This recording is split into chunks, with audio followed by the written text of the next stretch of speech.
Mga babaeng nalink at dumaan sa buhay ni Manny Pacquiao. Bilang isa sa pinakakilalang boksingero sa buong mundo, hindi lang kayamanan at karangalan ang dumating sa buhay ni Manny Pacquiao, kasama rin dito ang mga kontrobersya na hindi niya naiwasan pagdaanan. Sa likod ng kanyang tagumpay sa ring at politika, may mga pangalan ng babae na naiugnay sa kanya, totoo man o haka-haka, ay naging bahagi na sila ng kanyang makulay na kwento. Sino-sino nga ba ang mga babaeng dumaan o nalink kay Manny Pacman? Alamin natin ang mga kwento sa likod ng mga pangalang bumungad sa balita at bulungan ng bayan. Sila yung mga babaeng matunog sa media noon na may kinalaman kay Manny Pacquiao at nagbigay ng matinding selos at sakit ng ulo sa kanyang asawa na si Jinky Pacquiao. Pero bago tayo magpatuloy ay i-like mo na ang ating video dahil malaking tulong po ito sa aming mga YouTuber.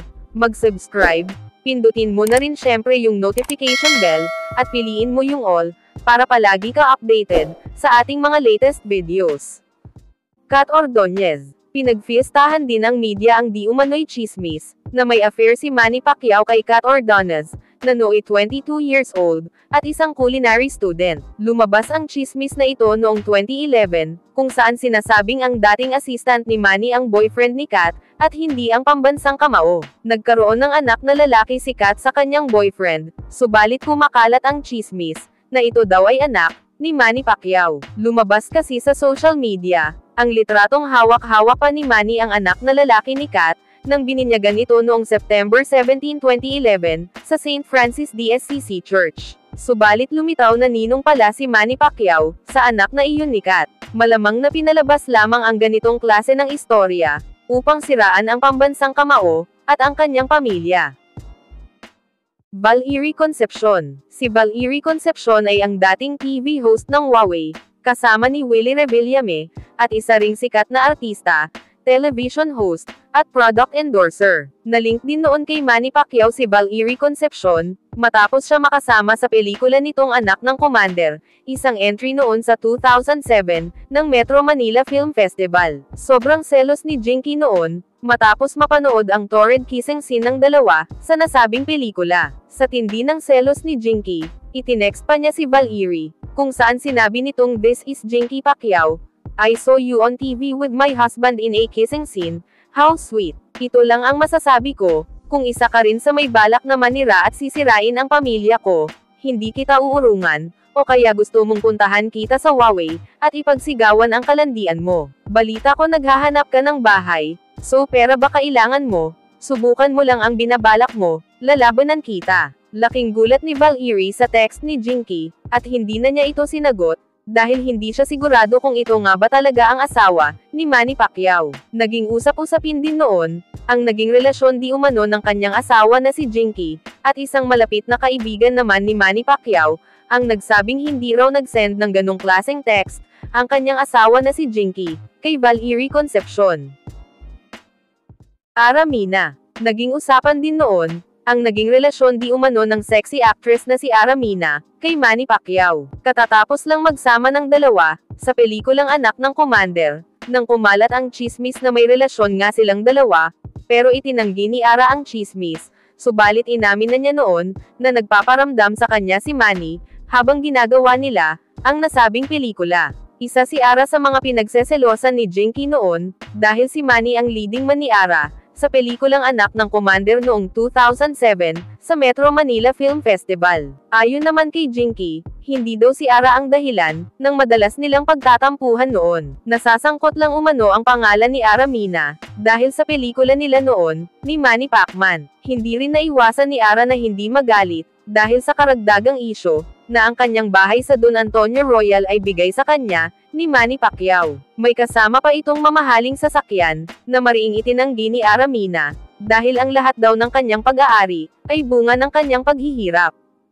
Krista Renillo. Taong 2009, nang pumutok ang chismis na may affair di umanong namumuo sa pagitan ng Filipino boxing icon at young starlet na si Krista Renillo. Co-stars ang dalawa sa pelikulang Wapakman noong 2009. Inamin ni Krista na ramdam niya ang kumakalat na chismis tungkol sa umano'y romantic relations niya kay Manny Pacman na kasama niya sa nasabing pelikula. Mariing itinanggi naman ni Krista Ang isa pang kumakalat na tsismis, na siya raw umano, ay nagdadalang tao noon. Tungkol naman sa pinagfiestahang video noon sa internet, isang kuha ng paparazzo, kung saan si Manny Pacquiao ay nagmamaneho ng kanyang sports car sa Amerika, at may sakay na babae, at biglang nagtakip ng mukha. Maraming nagsasabing hindi ito ang kanyang asawa na si Jinky, dahil na-i-upload ang video nito noong November 3, 2009, at dumating si Jinky sa US, ng November 9, 2009.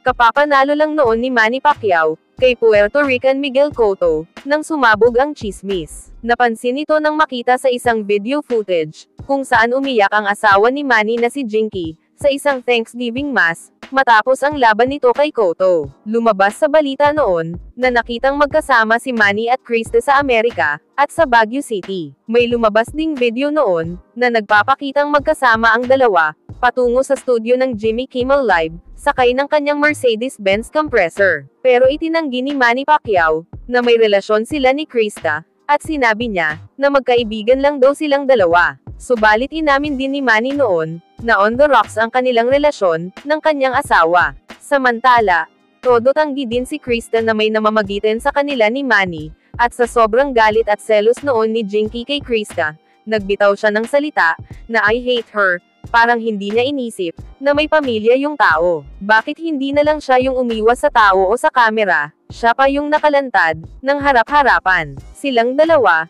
hindi nila ako nirerespeto, kung ako matinong babae, hindi ako nakabuntot, sa lalaking may asawa. Mula nang pumutok ang isyo, naging married woman na si Krista, at ikinasal sa isang Filipino-American businessman, na ang pangalan ay Jefferson Lim, at mayroon na sila mga anak. Joanna Rose Bacosa. Taong 2003, lumutang ang pangalan ni Joanna Rose Bacosa, at sinasabing nagkaroon daw umano sila ng relasyon, ni Manny Pacquiao. Nagsimula daw ang lahat, nang magkakilala sila sa isang hotel, na ang pangalan ay Pan Pacific, at regular na customer si Manny Pacquiao doon, habang nagtatrabaho ang babae, bilang isang waitress at spotter, sa Pan Pacific Hotel Billiard Hall. Ang mas masakla pa dito, ay sinabi ng babae na siya raw ay inanakan ni Manny Pacman, at unang lumapit sa estasyon ng TV5 noong 2006, upang iparating kay Manny Pacquiao ang kanyang kahilingan, na kilalanin ang kanilang 7 years old, na live child noon. Nagpakita din ng katibayan ang babae noon, at naglantad ng birth certificate, na may kasama pang family picture nilang tatlo, kasama si Manny Pacman. Dagdag pa ng babae, na nag-file umano siya ng complaint taong 2006, para sa financial support sa bata. Ngunit nag-offer umano ang kampo ni Manny Pacquiao, ng kalahating milyon at 10,000 kada buwan, para sa child support, kapalit ay wag na mag-file ng anumang kaso, laban kay Manny Pacman. Gayunpaman, pinapirma umano si Joanna ng isang papel, na naglalaman na wag nang ituloy, ang nasabing complaint. Ngunit hindi raw binigyan ng kopya si Joanna noon, at ang sagot naman ni Manny Pacquiao, sa nasabing issue tungkol kay Joanna, na ito ay lumang tugtugin na umano ang kanyang estilo, at nais lamang nito makakuha ng pera, kaya gumamit pa ito ng bata, bilang pangtakot. Sa kabuuan, hindi nagtagumpay ang complainant kay Manny Pacman, at dinaan na lang niya ito sa tawa. Angelica Shieng. Bukod sa mga unang nabanggit, nasabit din sa tsismis ang sikat na radio disc jockey, na si Angelicopter, na di umano'y naging babae din, ng pambansang kamao. Nagsimula ang tsismis sa isang blind item, kung saan sinabing kaya siya nawala, sa Good Times with M.O. Twister sa Magic 89.9, ay dahil nabuntis daw siya, ng pambansang kamao. Pero itinanggi naman ni Angelica, ang nasabing tsismis. Ayon mismo kay Angelica sa isang interview, ay sinabi na niya nang una kong marinig yun, syempre sa sarili ko, alam kong hindi totoo. May iba pang lumabas sa online, at itinawag pa sa radio show namin, sabi ko nga, hindi lahat ng lumalabas na balita online ay totoo, saka nung time po na lumabas ang issue, hindi ko nga po alam, dahil nasa Palawan na kami. Iyon ang reason kaya nawala ako, sa show namin nun. Paliwanag rin ni Angelica, na minsan ay na-interview na niya si Manny Pacquiao, sa isang boxing gym, at minsan sa isang basketball game sa Alabang, at wala raw silang personal relationship, ni Manny Pacquiao. Dahil sa mga isyong ito, ay naging bukal ang kanyang kalooban na manampalataya, sa Puong May Kapal. At siguro nga, ito ang dahilan kung bakit nagpalit ng relihiyon si Manny Pacquiao, para matulungan ang sarili, at mapalayo sa anumang temptation. Ngunit lagi natin tandaan, na hindi basehan ang relihiyon para ikaw ay mabago, o magbago. May sarili tayong pag-iisip, para piliin kung alin sa mga bagay-bagay, ang tama o mali. Bago tayo magtapos ay i-like mo na ang ating video, dahil malaking tulong po ito sa aming mga YouTuber. Mag-subscribe, pindutin mo na rin syempre yung notification bell, at piliin mo yung all, para palagi ka updated, sa ating mga latest videos. Sa kabila ng mga kontrobersyang lumutang, sa paligid ng kanyang pangalan, nananatiling matatag si Manny Pacquiao, bilang isang simbolo ng tagumpay, at pagbabago. Ang mga babaeng na-link sa kanya, totoo man o haka-haka, ay naging bahagi ng mga kabanata ng kanyang buhay, na minsang sinubukan ng intriga. Ngunit sa huli, ang tunay na sukatan ng isang tao, ay kung paano niya hinarap ang mga pagsubok, at paano siya bumangon mula dito. Ikaw, ano ang masasabi mo sa ating pambansang kamao, at sa mga babaeng na-link sa kanya? Comment mo sa baba ng ating video, yung sagot o masasabi mo, para malaman din namin. See you on our next videos.